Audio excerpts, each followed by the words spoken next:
Tak všetkých vítam. Ešte chvíľočku počkam, či náhodou niekto nebude meškať. A môžeme začať. Tak, sme tu všetci. Super, píšete mi aj do chatu. Ja si ho otvorím. Si do nového okienka chat. Takže zdravím Miky, zdravím Dubist a zdravím Tomáš a všetci ostatní. Ja sa pozdravím osobne, Kmeď. Ahoj Marian, zdravím. Zdravičko, som rád, sa vidíme aj osobne, takto osobne naživo. Nemám kameru, ale zvuk mám. Jasné, tak sa počujeme osobne naživo. Dobre. Tak super, tak verím, že môžeme začať, že ostatní sa aj poprípájajú. A pevne verím, že všetko je pripravené. Zdravím Roman, taktiež do chatu. Dobre, ešte skontrolujem nahrávanie, ale to máme. To máme, super. Super, tak tým pádom máme všetko. Tak zdravím všetkých, ja vás vítam na našom vysielaní o kompresoroch, konkrétne kompresor jasnou rečou, kde, ako spomínam, tak si povieme niečo o kompresore, čo bude pre nás, verím, že jasné, že to bude zrozumiteľné. Tak ja vám aj nazdielam moju obrazovku, pretože začneme hneď s obrazovkou, takže ešte zdravím Henricha a zdravím Vladimíra. Poďme na to. Tak, mali ste byť u mňa teraz.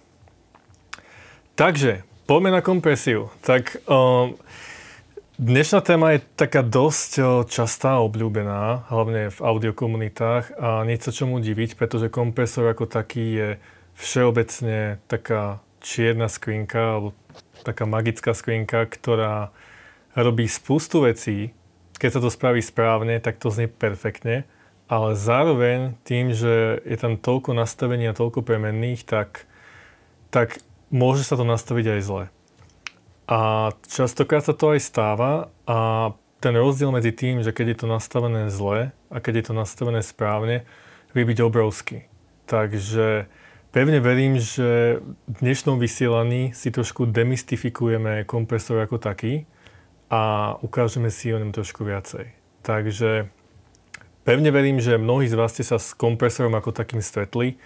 Mnohí z vás ho aj aktívne používate pri tvorbe alebo mixingu a masteringu. A pevne verím, že veľa konceptov pre vás nebude nových. Každopádne pôjdem úplne od začiatku a ukážem vlastne každé jedno nastavenie v kompresore, aby sme si ho porozumeli a pochopili. Takže budeme sa dneska baviť primárne o nastaveniach threshold, budeme sa baviť o ratio, budeme sa baviť o atakoch, releaseoch a budeme riešiť aj také veci, ako je tzv. Makeup gain. Taktiež sa dotkneme aj témy hardny a softny, takže máme toho ešte pred sebou celkom dosť. Takže poďme rovno na to. Ak by som mal definovať takú tú najdôležitejšiu vec na kompresore, takú tú najkľúčovejšiu, tak je ňou práve ten threshold. Pretože pokiaľ nenastavím threshold správne, tak ostatné veci sú v podstate zbytočne nastavované. Hej, môžeme si to rovno aj ukázať na ukážke, ja to môžem skopčiť sem, napríklad takto. A poďme sa na to pozrieť. Čiže chytím tento kompresor a poďme sa na to pozrieť. Bude to nejaká ukážka bicích. Dáme si play. OK. Čiže keď nenastavím ten kompresor správne, nastavím to napríklad takto, tak sa absolútne nič neudeje. Nedôjde k žiadnej kompresii, nič nebude fungovať. Ak to naopak preženiem a ten threshold úplne takto zadusím,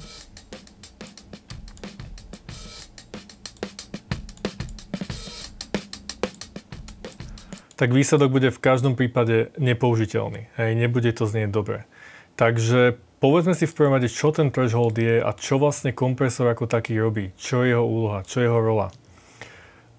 Pevne verím, že mnohí z vás to už viete a poznáte. Každopádne zopakujem to pre tých, čo počujú kompresor prvýkrát, respektíve je to pre nich nové. Kompresor je zariadenie, ktoré bolo vynájdené na vyrovnávanie dynamických rozdielov v skladbe. Čo to znamená dynamické rozdiely? Dynamické rozdiely znamená rozdiel medzi tichou pasážou a hlasnou. Napríklad tuto, ako tu máme tieto dva údery, hej, tento tichší a hlasnejší. Tak toto je vlastne ten rozdiel medzi tichou pasážou a hlasnou pasážou. Úlohou kompresora je vyrovnať tieto dynamické nerovnosti a spôsobiť to, aby rozdiel medzi tou tichou a hlasnou pasážou nebol tak veľký a aby to bolo čo najvyrovnanejšie. Ak to mám úplne prirovnať k niečomu, tak kompresor je v podstate ako keby bol nejaký človek, ktorý hýbe faderom hore a dole podľa toho, že ako je to nahlas.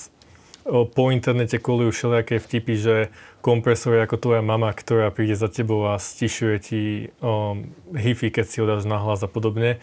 Takže niečo na tom pravdy je, samozrejme je to trošku nadnesené, ale v podstate kompresor stišuje hlasitosť, pokiaľ je niečo nahlas a tým pádom zrovnáme dynamiku. Takže toto je veľmi dôležitá vec.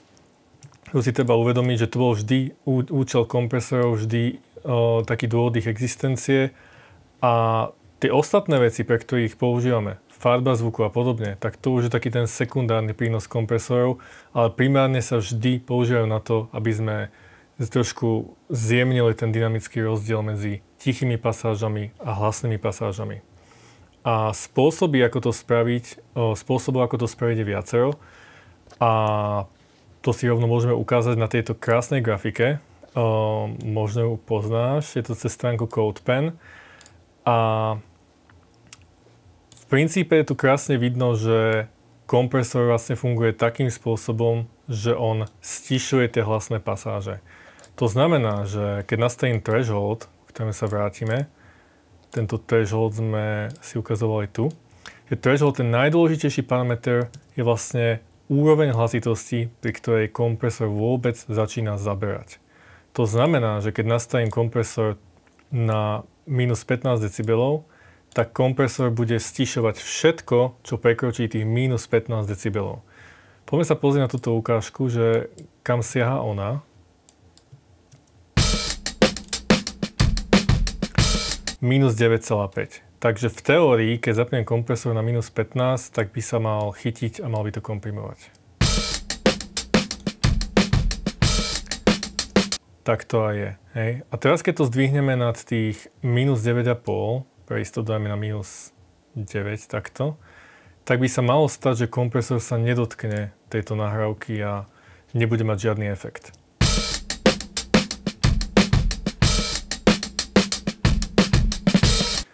Tak sa aj deje. Takže preto je veľmi dôležité nastaviť ten threshold správne, tak aby ten kompresor zaberal, ale zase by nezaberal príliš. Možno si budeš klásť otázku, že čo to znamená, aby nezaberal príliš, a dneska si to zodpovieme, takže tomu sa ešte dostaneme. Každopádne, toto je najkľúčovejší parameter. Môže sa stretnúť aj s kompresormi, ktoré nemajú nastavenie threshold, napríklad s takýmito analogovými modelmi, respektíve napodobeninami, ako je táto 1176 alebo prípadne LA2A, ku ktorým sa ešte vrátime. A tu namiesto thresholdu nájdeš input a output. Možno si kladeš otázku, ako nastavím threshold tam. A faktom je, že on má tzv. Fixný threshold. To znamená, že on to má niekde okolo, každý to má inde, dajme tomu minus 18. A my vlastne ten threshold nemôžeme nastaviť, lebo on je fixný, on je permanentný. Takže s čím môžem hýbať? S čím iným môžem hýbať? Môžem hýbať už len s hlasitosťou signálu, ktorý tam vženiem. Takže poďme si to ukázať vizuálne na tomto Pro C2. Hej, tu sa mi zdá, že už je toho príliš, takže čo spravím? Stíšim tento input level.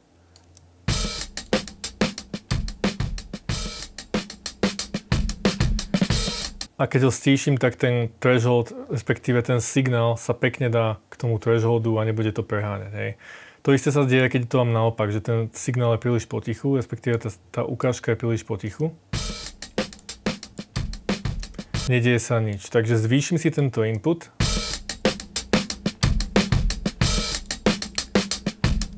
A kompresor začne zaberať. Lenže, keď si vypnem a zapnem kompresor,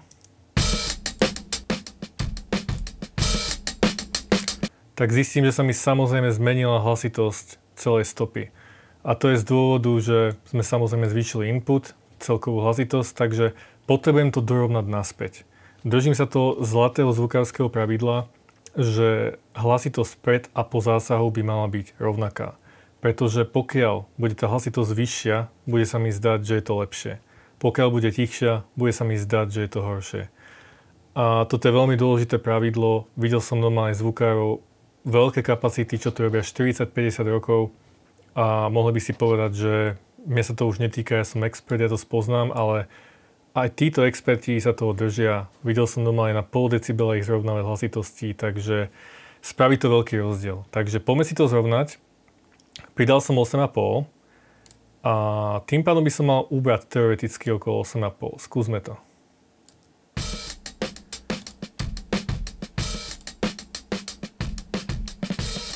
OK, v teórii je to veľmi blízko.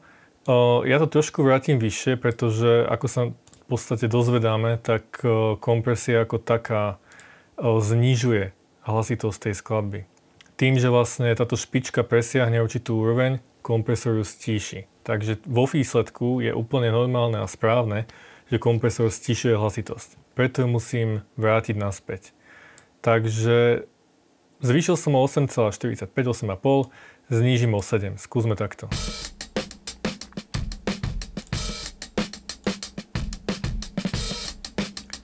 OK, myslím, že to je zhruba zrovnané. Takže na takomto princípe fungujú tieto old school staré kompresory, teraz si to poďme ukázať na ňom, že pokiaľ je ten zvuk príliš potichu na to, aby sa kompresor chytil, a to uvidíme hneď, že sa nám táto ručička nehybe, táto ručička stojí, takže pokiaľ to nie je nejaký originál hardware a má pokazenú ručičku, čo sa tiež môže stať, tak to znamená, že ten signál je príliš potichu na to, aby ten kompresor sa chytil. Hej. Ten signál je príliš potichu na to, aby prekročil tú hranicu threshold, ktorú máme tuto, vizuálne zobrazenú, a príliš ticho na to, aby kompresor čokoľvek spravil s dynamikou toho zvuku. Takže potrebujeme to napraviť a potrebujeme zvýšiť tento input.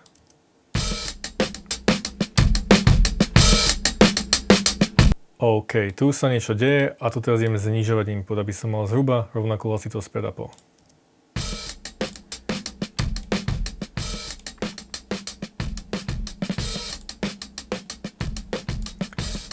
OK, môže byť. Takže takto nastavíme thresholdy na kompresoroch, ktoré žiadne thresholdy nemajú.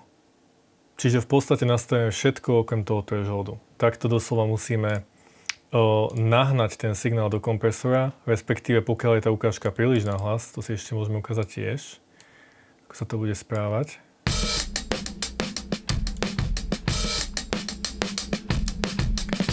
Počujeme, že sa toho veľmi trápi, hej, úplne tam počuť taký ten snap efekt, čo môže byť niekedy aj žiaduce pre niekoho. Tak znížime tento input a zvýšime output.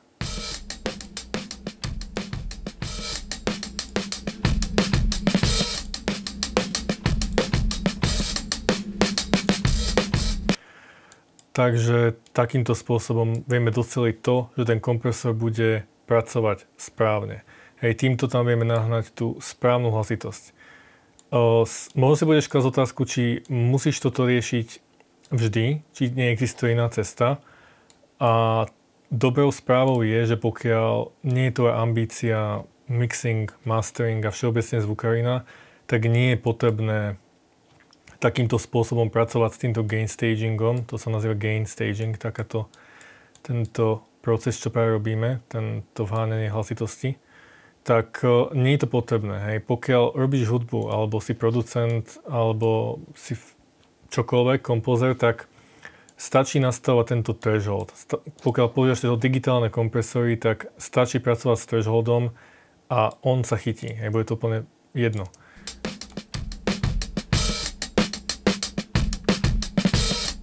Čiže vždy nastavíš threshold tak, aby sa to začalo chytať, aby to začalo stišovať tieto špičky.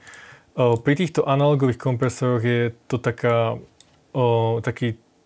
špeciálna kategória, pretože ten kompresor robí niečo iné, keď zvýšim vstupný signál, ten kompresor robí niečo iné, keď si ten signál naženiem v rámci toho kompresora, mení to jeho charakter, mení to jeho saturáciu, čo je na jednej strane plus, hej, vieme si vyhnať peknú saturáciu, ale na druhej strane je to aj mínus, pretože to dosť komplikuje veci. Takže taká trošku dlhšia zastávka pri thresholde, lebo môže na to naraziť.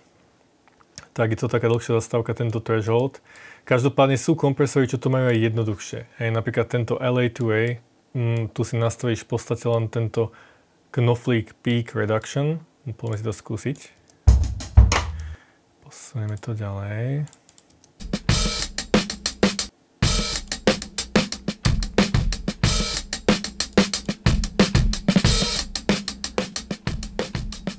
A v podstate už len dorovnám gain.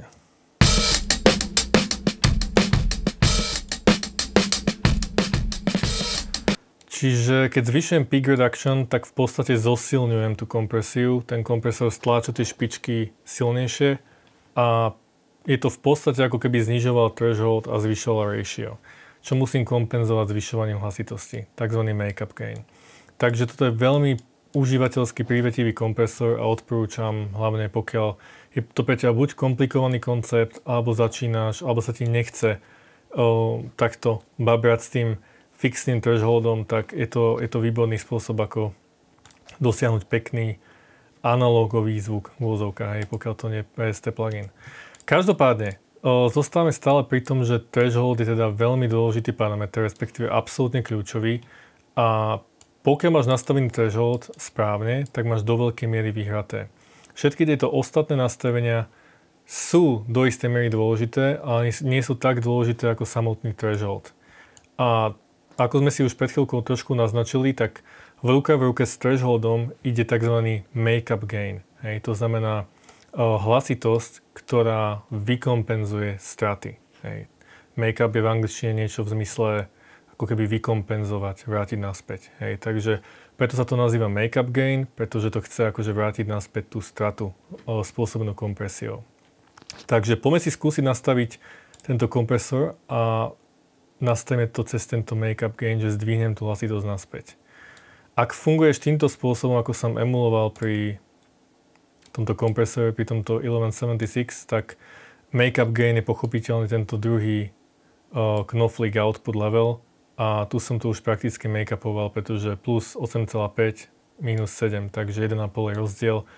Ale ako vidíš, je to možno niekedy aj zbytočná matematika, pokiaľ nie je to ambíciou ísť do hĺbky v týchto veciach.